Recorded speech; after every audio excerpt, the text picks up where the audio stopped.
அனைவருக்கும் இனிய காலை வணக்கம். மார்கழி 17வது நாள். இன்று திருப்பாவையில் 17வது பாடலை பற்றி பார்ப்போம். அம்பரமே தண்ணீரே சோரே அறஞ்செய்யும் எம்பெருமான் நந்தகோபாலா, எழுந்திராய் கொம்பனார்க்கு எல்லாம் கொழுந்தே குலவிளக்கே, எம்பெருமாட்டி யசோதாய் அறிவுராய், அம்பரம் ஊடறுத்து ஓங்கி உலகளந்த உம்பர் கோமானே, உறங்காது எழுந்திராய் செம்போர் கழலடி செல்வா பலதேவா, உம்பியும் நீயும் உறங்கலோர் எம்பாவாய். ஆடைகளையும் குளிர்ந்த நீரையும் உணவும் பிறர் திருப்திப்படும் அளவுக்கு தர்மமும் செய்யும் எங்கள் தலைவரான நந்தகோபரே, தாங்கள் எழுந்தருள வேண்டும்.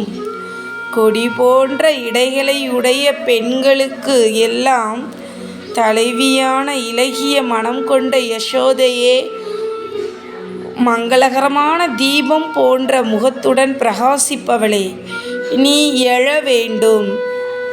விண்ணையே கிழித்து உன் திருவடிகளால் உலகளந்த தேவர்களின் தலைவனான எங்கள் கண்ணனே, நீ கண் விழிக்க வேண்டும்.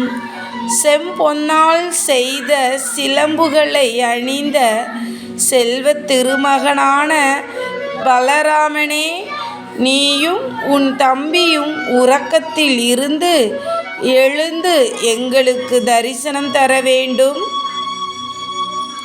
பாருங்க, திருப்பாவையில் வாமன அவதாரத்தை சிறப்பாக பாடுகிறாள் ஆண்டாள். 3 பாசுரங்களில் இந்த அவதாரத்தை அவள் சிறப்பித்திருக்கிறாள்.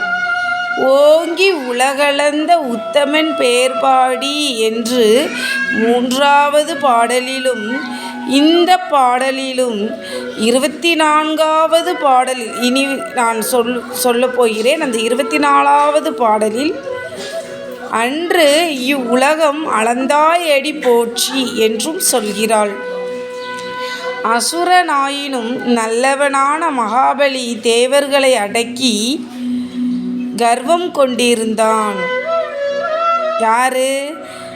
அசுரனா, ஆனால் அவன் நல்லவனான மகாபலியான். அவன் தேவர்களை அடக்கி கர்வம் கொண்டிருந்தான். இந்த கர்வம் அடங்கினால் இறைவனை அடைவது உறுதி என்பதாலேயே நாராயணன் வாமனனாக வந்து அவனை ஆட்கொண்டார். பார்த்தீங்களா? ஆண்டாள் சொல்கிறாங்க, அவன் ஒரு அசுரன்தான், இருந்தாலும் நல்லவன் என்கிறார்.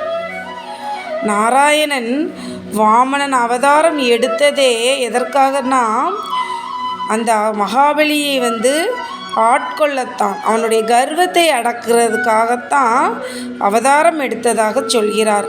திருப்பாவை பாடுபவர்கள் தான் அந்த என்ற கர்வத்தை அடக்க வேண்டும் என்பது இப்பாடல் உணர்த்தும் கருத்து. நன்றிங்க. நான் உங்கள் முத்துவேல் கல்கேன்.